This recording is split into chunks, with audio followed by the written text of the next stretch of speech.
علیه السلام اول نکاح وه د خدیجه رضی الله تعالی عنها سره او دا د نبی علیه السلام اوله بیبي وه او د دې په ژوند کې نبی علیه السلام دویمه نکاح نه وه کړې چې کله دا وفات شو بیا نبی علیه السلام نور نکاح ونه کړې د نبی علیه السلام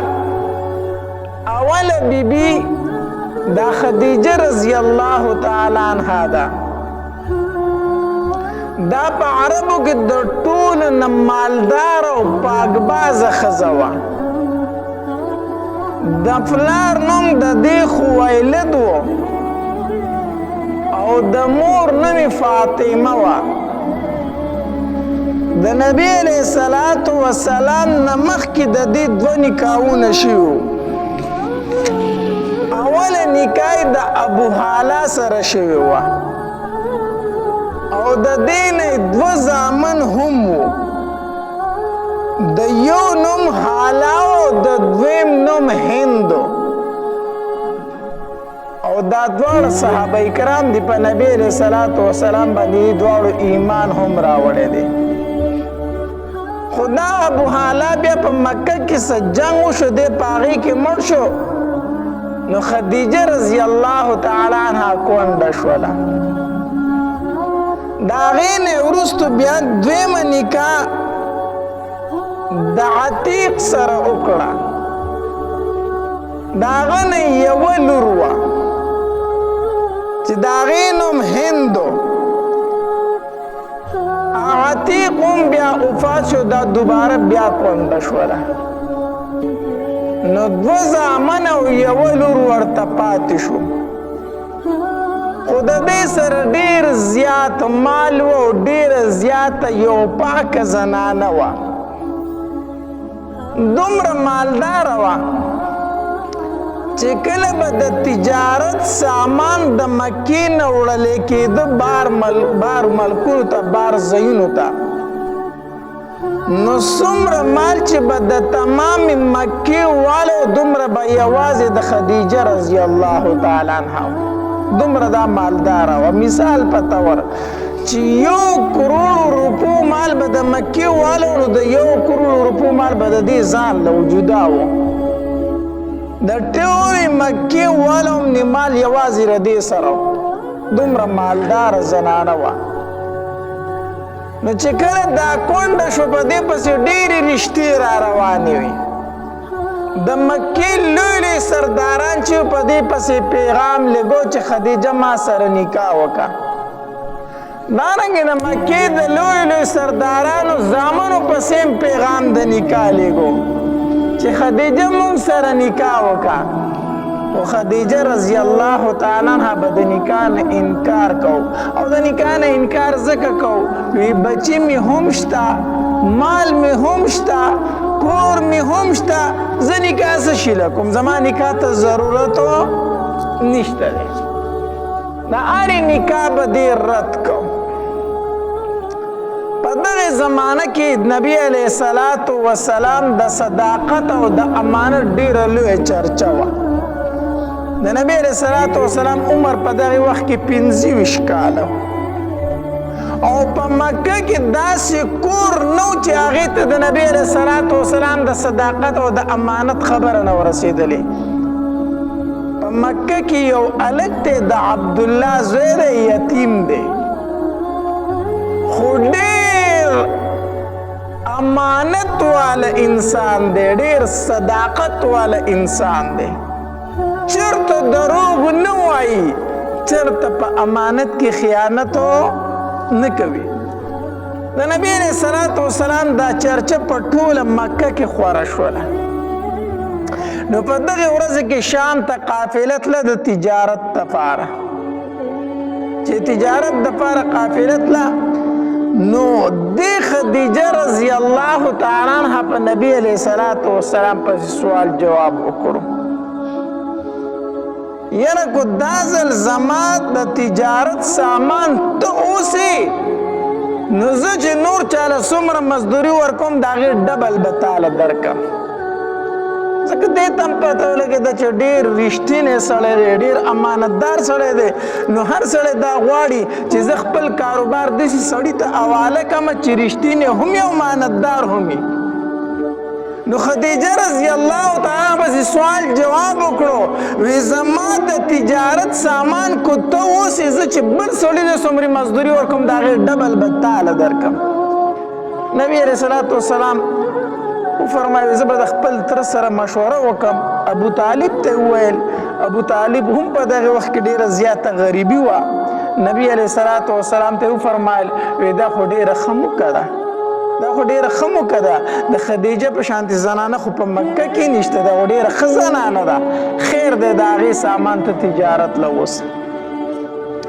نبی علیہ الصلوۃ والسلام چې کله تجارت ل روانېدو نو خدیجه رضی الله تعالی عنها فرمایل وزم تجارت لزم ستا سامان وړم خو زما به یو شرط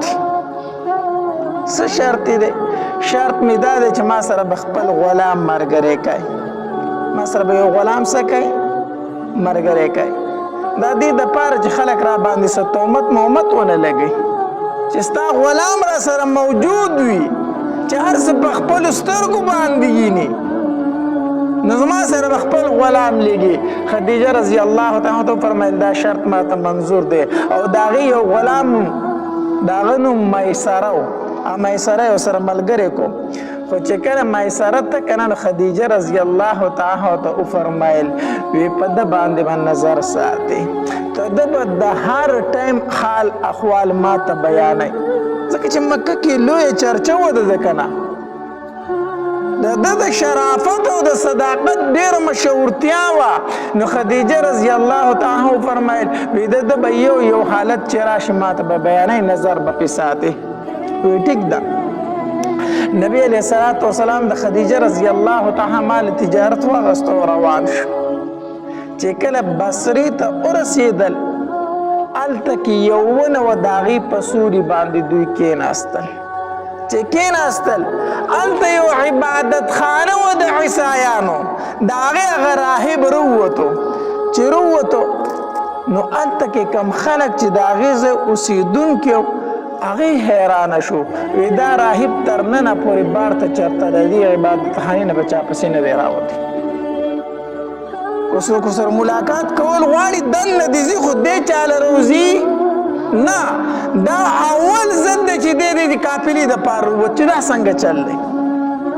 دی راووتو په دې قافله باندې داسې نظر اچې ګیر چاپېره ګوري خلک هم حیران دی نو چې په نبي علیه الصلاة والسلام باندې سترګې ولګېدې که نه نو فورا ورغې د مټ نه ونیو فورا یې د مټ نه ونیو وی دا لږ څوک دی د ده قام نسب څوک دی قافلې والا ورته وویل وی موږ ټول د ده قام نسب یو موږ د مکې یو که نه ټول د ده د قام نسب خلک یو وی د ده سره څوک راغلي دي وی د ده سره یو غلام راغلی میسره هغه میسره یې راوغوښتو وی دې خوا راشه وی د دې هلک په دې سترګو کې دا سوروالی همیشه وي او که دا پکې صرف وست دی د ده په سترګو کې دا سوروالی چې کم دی دا همیشه وي او که دا پکې وست دی صرف نو هغه ورته وویل وی نه وی د ده په سترګو کې دا سوروالی همیشه وي ځکه کله کله خو سترګې خوږ شي سره شي که نه د نبي علیه الصلاة والسلام په سترګو مبارکو کې سرې سرې لکیرې وي سرې سرې کرښې وي د نبي علیه السلام په سترګو مبارکو کې وی د ده په سترګو کې دا سوروالی همیشه یو که دا پکې چې ته اوس راغې د خوږو نه وی نه نه د ده په سترګو کې دا سوروالی همیشه وي دا پکې څه همیشه وي نو هغې راهب وویل وی هو هم دا دی وی قسم په الله په دې ځای باندې د عیسی علیه الصلاة والسلام نه وروستو دا اول پیغمبر دی چې دې ځای ته راغی اول پیغمبر دا راغی خلک حیران شو دا دې څه وي خلک ورته وایي تا څنګه وپېژندو وی تاسو چې په پورې غونډکۍ باندې راښکاره شوئ ما د خپلې عبادت خانې نه کتل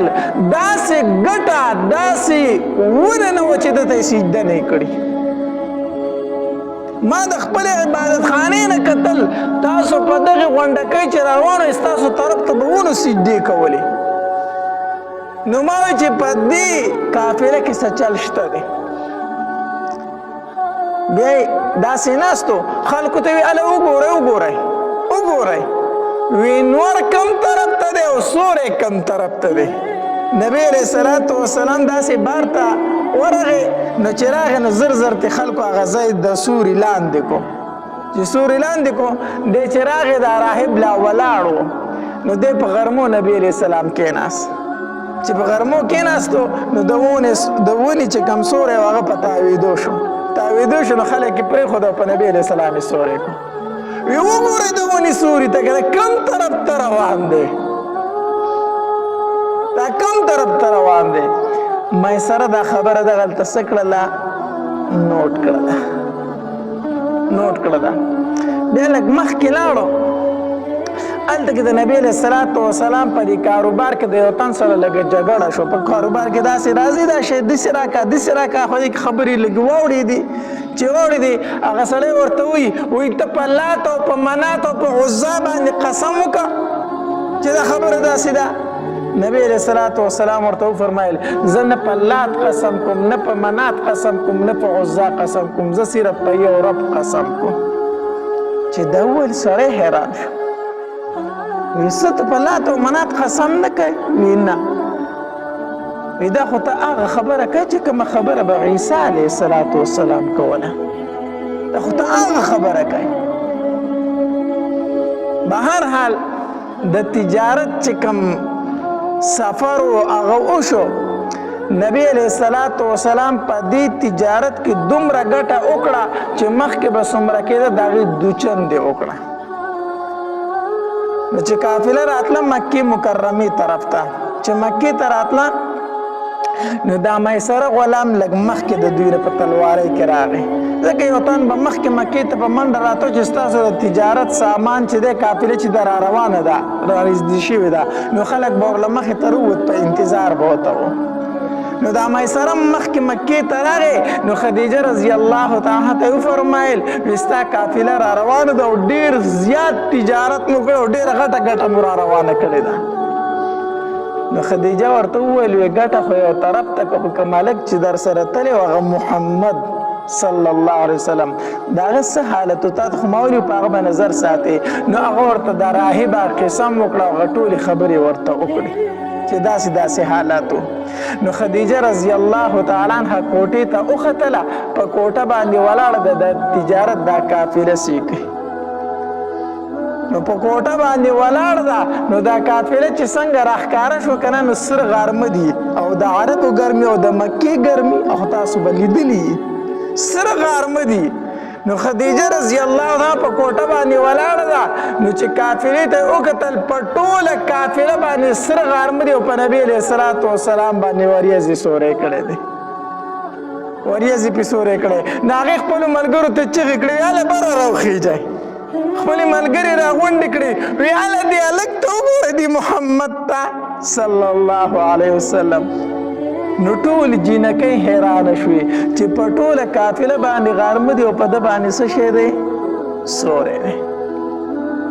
چې راله د خدیجه رضی الله تعالی په زړه کې دا یو تمنا پیدا شوه دا یو خواهش پیدا شو چې یاره ما د ده سره نکاح وکړلی او نبی علیه الصلوۃ والسلام ته چې کومه مزدوري ښودلې وه د هغې نه ورله نور هم زیاته ورکړه ده د هغې نه نوره زیاته مزدوري نبی علیه الصلوۃ والسلام له ورکړه څه ورځې تېرېدي نو د خدیجه رضی الله تعالی عنها په نبی علیه الصلوۃ والسلام پسې پیغام د نکاح ولیکو یا هغو چې د مکې لوی سردارانو لوی خلکو دا غوښتله ده چې د خدیجه سره څه وکړي نکاح وکړي ځکه دې دومره پاک ژوند تېرو په د خپل کوڼوالي کې چې دا په طاهري نوم سره مشهوره وه طاهره پاکه ښځه زموږ معاشره کې هم چې یو کونډه ښځه پاک ژوند تېري نو ټول خلک یې صفت کوي که نه دې داسې ژوند تېرو داسې د پاکوالي ژوند په هغې معاشره کې چې دا په طاهري نوم سره مشهوره شوه چې دا یو ډېره پاکه زنانه نو هر سړی غوښتله چې دې سره څه وکړي ښکلې هم وه مال ورسره هم و دینداره هم وه نو هر سړی د داسې ښځې سره نکاح کول غواړي که نه حدیث مبارک کې راځي نبی علیہ الصلوۃ والسلام فرمایي وتنكح المرأة لأربع د ښځې سره نکاح کېږي د څلورو وجو نه لمالها ولجمالها ولحسبها ولدينها څلورو خبرو د ښځې سره نکاح کېږي یا د څه د وجې نه د مالدارۍ د وجې نه نو مالداري د خدیجه رضی الله تعالی سره موجود وه یا د څه د وجې نه د جمال د وجې نه نو ښایسته مغه وه یا د څه د وجې نه د نسب د وجې نه چې وایي نسب یې ښه دی نو نسب هم هغه د قریشو د خاندان وه او یا د دین د وجې نه نو دومره پاکه ښځه وه چې په طاهري سره مشهوره وه نو هغه څلور واړه صفتونه په هغې کې موجود وو نو هر سړي غوښته چې د خدیجه سره څه وکړي نکاح وکړي خو هغې د نکاح نه به انکار کو هغې په خپل سوال جواب راولېږل په نبي علیه الصلاة والسلام پسې وایي زه د ده سره نکاح کول غواړم نبی علیه الصلاة والسلام وفرمایل وایي زه به د خپل تره ابو طالب سره مشوره وکړم نو نبی علیہ السلام د ابو طالب نه تپوس وکړو وی ما پسې خدیجه پیغام را لېږلی د نکاح ته څه وایې نو ابو طالب ورته وی داسې په مکه کې بله زنانه پاکه نشته ښکلې او مالداره ښځه نشته د خدیجې په شانتې زه په دې نکاح باندې رضا یم زه په دې نکاح باندې څه یم رضا یم نو د نبی علیہ الصلوۃ والسلام تر شو ابو طالب او بل تر شو حمزه رضی الله تعالی عنہ او څه کسان ورسره نور شو دوی روان شو او د خدیجه رضی الله تعالی پلار چې خویلد دا په دغه وخت کې وفات شوی و خو ترې ژوندی عمر ابن اسد د موجود نو د هغې تر شو څه کسان شو او د خدیجه رضی الله تعالی کور ته ورغله او هلته یې نکاح وتړله هلته یې نکاح وتړله اوس هم چې څوک مونږ نکاح کوو که نه نو د جنۍ کور طرف ته ځو هلته نکاح کوو که نه هلک کور کې خو نکاح نه کېږي که نه نو نبی علیہ الصلوۃ والسلام ترونه شو او ورلو او د خدیجه رضی الله تعالی په کور کې د خدیجه نکاح وتړله نکاح ورله خپل تر ابو طالب وتړله ابو طالب صاحب صاحب ورته ځکه وایو که نه چې د نبی علیہ السلام ډېر خیال ساتلی دی نور اگر چې کافر د دنیا نه تلی دی کافر د دنیا نه تلی خو د نبی علیہ السلام ډېر خیال ساتلی دی نو دغه ابو طالب صاحب د نبی علیہ الصلوۃ والسلام نکاح وتړله او چې نکاح خطبه ویله ډېره عجیبه خطبه وویله ډېر عجیبه خطبه وویله وی زما وراره محمد چې دی داسې هلک دی چې په مکه کې داسې هلک موجود نه دی د هغه د صداقت او د امانت اقرار زه نه کوم ای مکې والو تاسو هم کوئ ځکه چې نبی علیہ السلام خو په دغه وخت کې لا پیغمبري نه وراغلی نو ټولو عزت کو دا خو چې هغه پیغمبري لا اله الا الله اظهار وکړو خلک دشمنان شو دا دشمني شروع شوه نو د هغه د صداقت او د امانت تاسو ټول اقرار کوئ او زما وراره چې دی دا د مکې دپاره داسې دی لکه یوه چترۍ دی د مکې دپاره د خپل وراره ډېر صفتونه په خطبه کې وکړو وی زما د وراره د زړه میلان هم خدیجې ته دی او د خدیجه هم د زړه میلان زما وراره ته دی دواړه غواړي چې موږ د یو بل سره نکاح وکړو لہذا د دوی دواړو موږ دا نکاح تړو دا خطبه یې وویله او د نبي علیه الصلوۃ والسلام صفتونه یې پکې وکړو نو دغه نبي علیه الصلوۃ والسلام اوله نکاح د خدیجه رضی الله تعالی نکاح دا چا تړلې وه د نبی علیہ السلام تر ابو طالب دور له نکاح وتړله نو نبی علیہ الصلوۃ والسلام بیا خپل کور ته راغی د نبی علیہ الصلوۃ والسلام خپل کور چې دی دا اوس هم موجود دی مکه مکرمه کې ابو جهل حمامونو طرف ته چې لاړ شي هغې ته مخامخ دا د نبی علیہ السلام د پیدایش کور دی خو سیمټي دیوالونه دي اگر چې په هغې شکل باندې نه دی اوس خو سیمټي دیوالونه خو ځای دغه دی اوس یې پې مکتبه جوړه کړې ده مکتبه تاله ورته پراته یو پولیس دو ورته مخې ته ولاړ دا د نبی علیہ الصلوۃ والسلام د پیدایش کور دی الله دې مونږ ټول بوزي دا د نبی علیہ السلام خپل د پیدایش کور دی دغه ابو جهل حمامونو ته چې لاړ شي مخامخ په وګوري دا کومه مکتبه چې د نبی علیہ السلام کور دی د پلار کور یې دغه دی او د خدیجه رضی الله تعالی کور چې و که نه نو دا د مروه ډیری سره باب المروه باندې چې وځي که نه طوافونه پوره کړي بیا به د مروه په هغې دروازه باندې اخوا وځي نو په دغې ځای سره د خدیجه رضی الله تعالی عنها کور نو ورله نکاح وتړله او نبي علیه صلات وسلام خپل کور ته راغی بیا خدیجه رضی الله تعالی نبی علیه صلات وسلام ته وفرمیل وی ته راځه زما دا کور ستا دی خپل کور بیا چاته ورکو نبی علیه صلات وسلام ته ورکو نو نبی علیه السلام بیا د خدیجه رضی الله تعالی کور ته ورغی نو نکاح د نبی علیه صلات وسلام د خدیجه رضی الله تعالی سره وشوله بیا چې کله نبی علیه صلات وسلام غار حرا ته بتو نو د ځان سره به ستوان وړو ستوان غالبا چې د جوار مونږ وړو کو ګوړه پکې اولړو کنه دې ته ستوان ویلی شي خو هغې به وربشې وړې کړي او په هغې کې به ګوړه اولړل دا ستوانو د هغې نو نبی علیه صلات وسلام به د ځان سره هلته ستوان وړه هلته به یې 10 ورځې یا 20 ورځې یا میاشت به یې تېروله بیا به راته چې خوراک به ختم شو بیا به راغی هلته به یې د الله تبارک وتعالی عبادت کو نو خدیجه رضی الله تعالی پسې هم کله کله خوراک وړو په نبی علیه صلات وسلام پسې هلته به پسې تله نو ته چې کله غار حرا ته وخیږې که نه نو تا ته بیا پته ولګي چې خدیجه رضی الله تعالی کم محبت د نبی علیه صلات وسلام سره په یوه ګنټه کې خو چې چاک سړی وي هلته ختی شي صرف هغې سر ته به وخیږي او چې کله سر ته وخیږي بیا چې هغې غار ته په ښکته کوزیږي نو لاس په لګی او ښکته به کوزیږي دومره مشکل ځای دی او چې هغې غار کې کښېنې که نه نو بیت الله شریف تی بالکل په ډاګه دی نو نبی علیه صلات وسلام په غار حرا کې ناست او کعبې شریفې ته به یې کتل او د الله عبادت به یې کوم نو خدیجه رضی الله تعالی به یوازې روانه شوه زنانه ذاتو او د ځان سره به یې خوراک واخیست او هلته به یې نبي علیه صلات وسلام له یقین په الله وکړه که نه چې کله غار حرا ته وخیږي که نه او د خدیجه رضی الله تعالی عنها دغه قرباني رایادې که نه د زړه نه به دې بې اختیاره دعاګانې ورته خیږي بې اختیاره دعاګانې به د خدیجه رضی الله تعالی زمونږ به څه دعا خو دا زړه به دې خوشحالېږي چې خدیجه یقینا تا زما د محبوب سره ډېره مینه کړې ده ته زنانه ذات وي په دې خوشي غرونو کې او دومره ګران ځای ته به راتلې او تا به د نبي علیه صلات وسلام د خوراک څښاک انتظام کو یقینا ته زما په محبوب باندې ډېره مینه وي هلته به تا ته پته ولګي نو یو ځل نبي علیه صلات وسلام غار حرا کې ناست دی فرشته راله په انساني شکل کې او د نبي علیه صلات وسلام سره خواته کېناسته او نبي علیه صلات وسلام ته وایي اقرأ وایا نبی علیه صلات وسلام ورته فرمایي ما انا بقارئ زه لوستونکی نه یم څه ووامه نو فرشتې ورله داسې غاړه ورکړه نو زور یې پرې وکړو نو چې زور یې پرې وکړو نو بیا ورته وایي اقرأ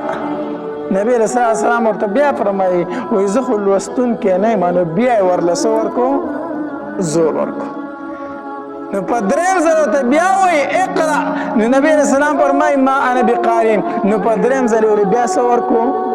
زور ورکو نو فرشته لګیا شوه وی اقرأ باسم ربك الذي خلق خلق الانسان من علق اقرأ وربك الاكرم الذي علم بالقلم علم الانسان ما لم يعلم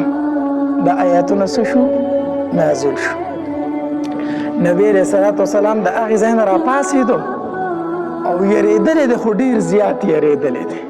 ډېر زیات یریدلی دی ځکه چې فرشته راله او بیا چې د انسان له غاړه ورکړي او زور وله ورکړي نو نبي السلام باندې ډېره زیاته ایره وه نو کور ته راغې نو عایشه خدیجه رضی الله تعالی چې خواله چې راورسېدو نو وی زملونی خدیجه ما په څادر کې پټ کړه زما ساړه کېږي نو نبی علیه السلام پرېوتو او خدیجه به بې زر زر څادرې راواچولې نو چې لږ ټایم وشو که نه او نبي علیه صلات وسلام لږ ګرم شو او غیرت یې لاړه نو سر یې ښکاره کو وی خدیجه زه یېرېږم چې زه به مړ شم زه یریږم زه به څه شمه مړ شمه زه دا برداشت نشم کولی زه یریږم نو خدیجه بیبي ورته فرمایي وایي کله زما محبوبه داسې چېرته نشي کېدی داسې چېرته نشي کېدی ته د خپلو خپلوانو سره خپلولي پالې ته بربنډو ته جامې ورکوي ته د یتیمانو په سر باندې لاس ږدي ته د بوج وړونکو سره بوج اوچتوي ته خو چې څومره د خیر کارونه دي هغه کوي الله به تا چېرته نه رسوا کوي الله به تا چېرې نه رسوا کوي داسې مه کې نشي کېدی د دې نه معلومه دا شوه که نه چې څوک د الله د بندګانو سره ښېګړه کوي که نه الله د هغه حفاظت کوي الله د هغه څه کوي څوک چې د الله د بندګانو ښېګړه کوي الله د دغه انسان حفاظت کوي نو خدیجه ورته فرمایي وایي ته خو د کونډو د رنډو د یتیمانانو حفاظت کوي الله به تا څنګه رسوا کوي داسې نشي کېدی دې ته وایي ښځه ښه دې ته څه وایي ښځه ښځه هغه ده چې سړی ډېر زیات بار ستړی شي بوج پرې راشي خفګان پې راشي ټینشن پې راشي دې کور ته راشي نو دا ښځې ورته وایي سړیه فکر مه کوه الله به خیر کړي ته ولې دومره ټینشن اخیستی دا به خپل خاوند له تسلي ورکوي دې ته پته ده زما په خاوند باندې بوج دی فلحال خفګان دی ورته نو دا د خپل خاوند ته داسې تسلي ورکړي چې د زړه خفګانونه وله ختم کړي لکه حدیث مبارک کې راځي نبی علیه صلات وسلام فرمایي وایي خدیجه چې ما له تسلي راکړه زما یې زړه سپک کړو زما یې څه کړو زړه یې راله سپک کړو داسې تسلي وله ورکړه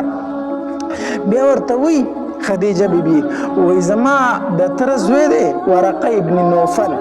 هغه د انجیل لوی عالم دی راځه چې هغه خواله دې بوځمه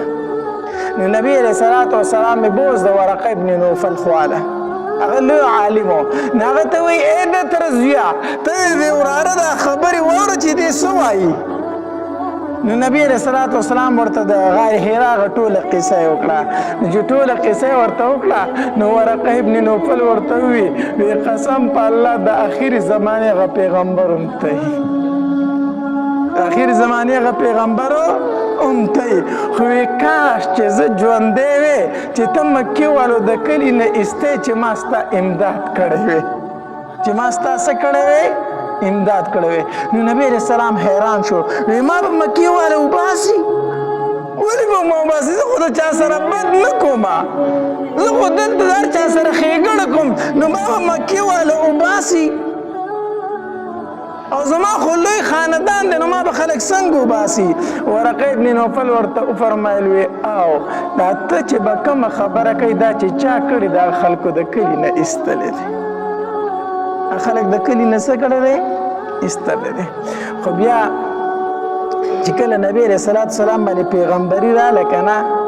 او نبی علیه السلام د مکې نه وته نو په دغه ټایم کې ورقه ابن نوفل وفات شوی و بیا چا د نبی علیه صلات وسلام نه تپوس وکړو ورقه ابن نوفل چې دی دی د دنیا نه مسلمان تلی دی که کافر تلی دی ځکه چې ته کله د مکې نه وتې او ستا باندې کله اخو په هغه ټایم کې وفات شوی و نو نبی علیه صلات وسلام ورته وفرمیل وی ما ورقه ابن نوفل په خوب کې ولید چې په سپینو جامو کې و په سپینو جامو کې نو علما لیکي وی مړی چې په سپینو کپړو کې ویني دا د هغه د بخاني علامت دی دا د هغه د خوش قسمتۍ او د خوشبختۍ علامت دی چې کله مړی په خوب کې ویني په سپینو کپړو کې دا د هغه د مغفرت علامت دی نو نبی علیه صلات وسلام وفرمیل وی ورقه ابن نوفل ما په خوب کې ولیدو چې په سپینو جامو کې په سپینو جامو کې هغه بیا وفات شوی و نو نبی علیه صلات وسلام بیا کور ته راغی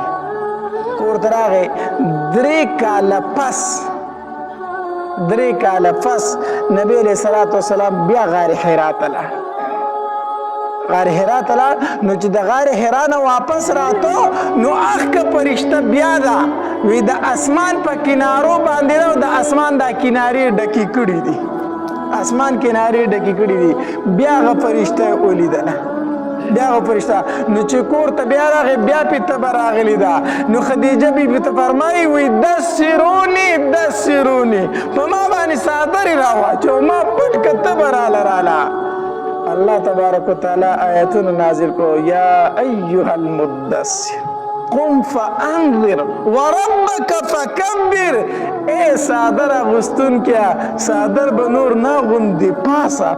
پاسه ستا په ذمه باندې یو کار ولګېد قم فانذر خلق ویروه د الله د عذاب نه وربك فکبر د الله لوی بیان کا پاسه نور ستا د ملاستې ټایم نه دی اوس پاسه بس خدیجه بیبي ته وفرمایل وی الله په ما باندې وحی نازل کړه لومبې تصدیق خدیجه بیبي وکړه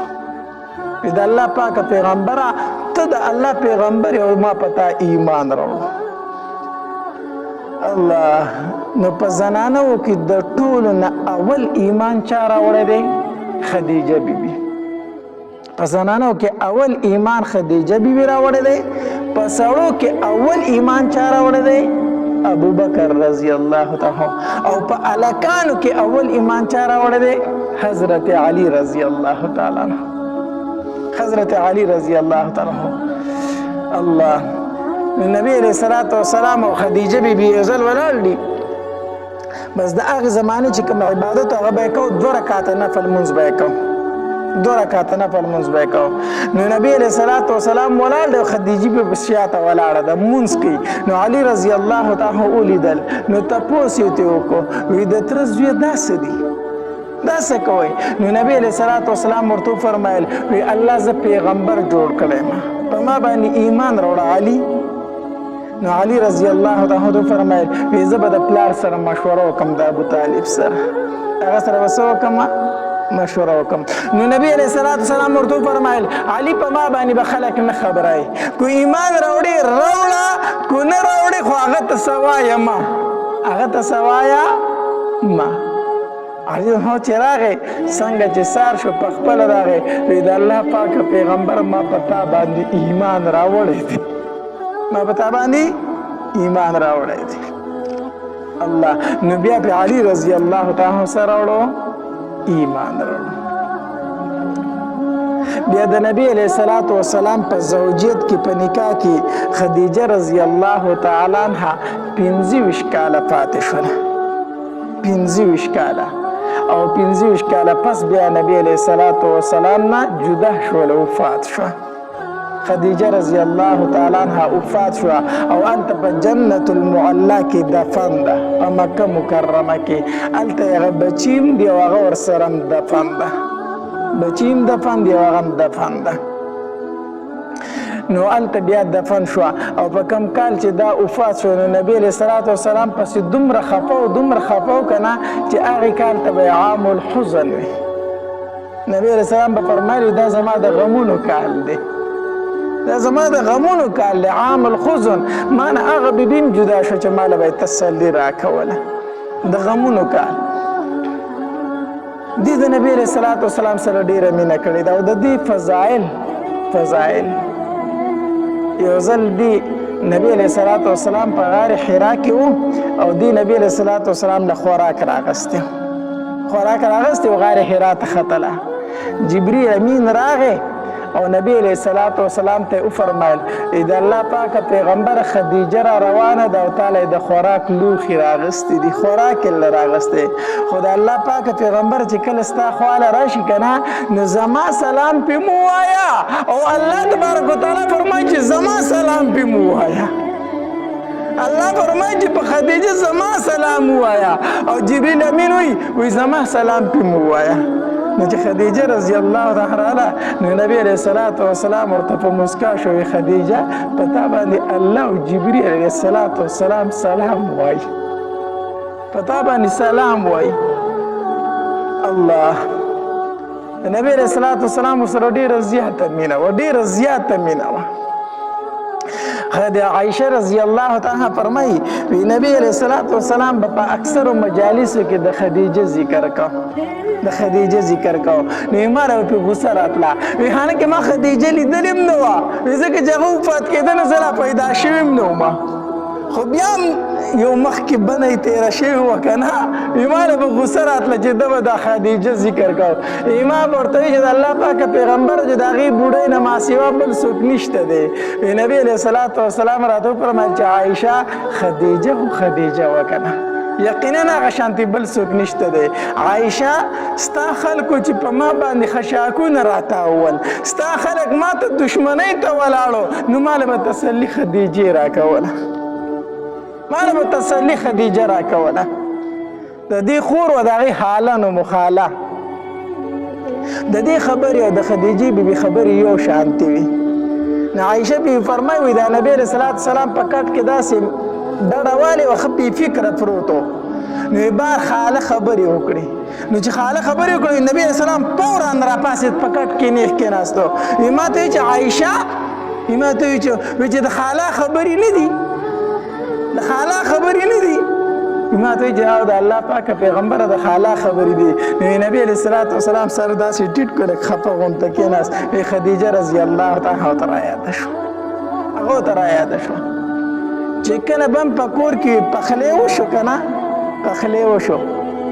نو نبي علیه الصلات وسلام به دې دا پتون داسې روچت کو او چې د خدیجه بیبي څومره ملګري وي که نه د زنانو خپلې ملګري وي ځان له که نه پس د مرګ د هغې نبي علیه صلات وسلام به داسې یو پتون روچت کو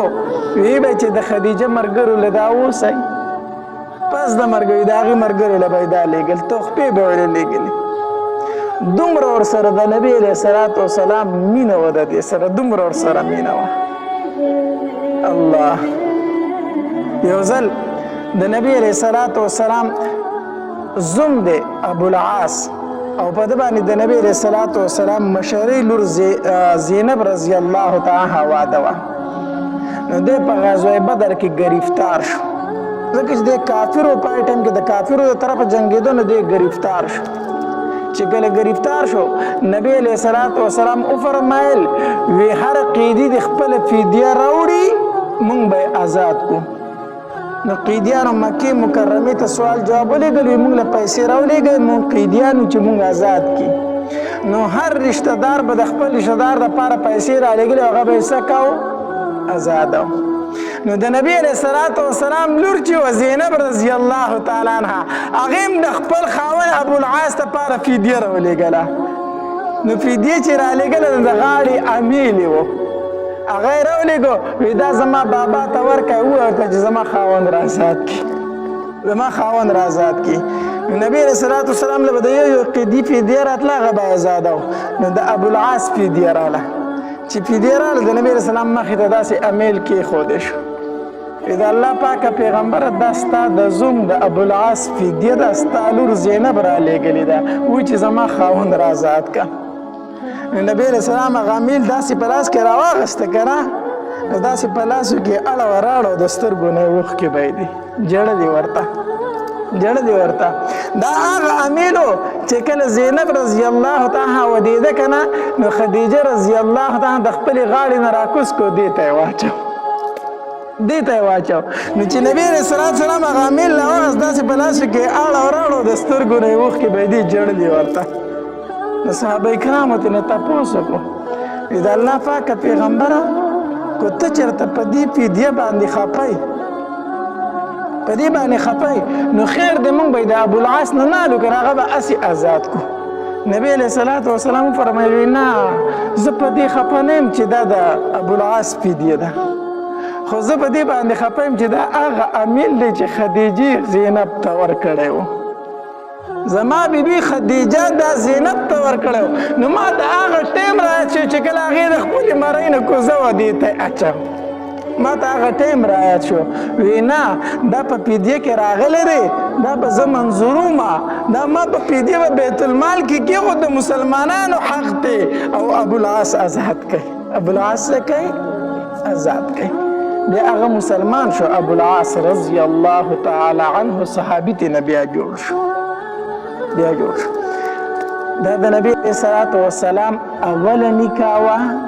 د خدیجه رضی الله تعالی عنها سره او دا د نبی سلام اول بیبي وا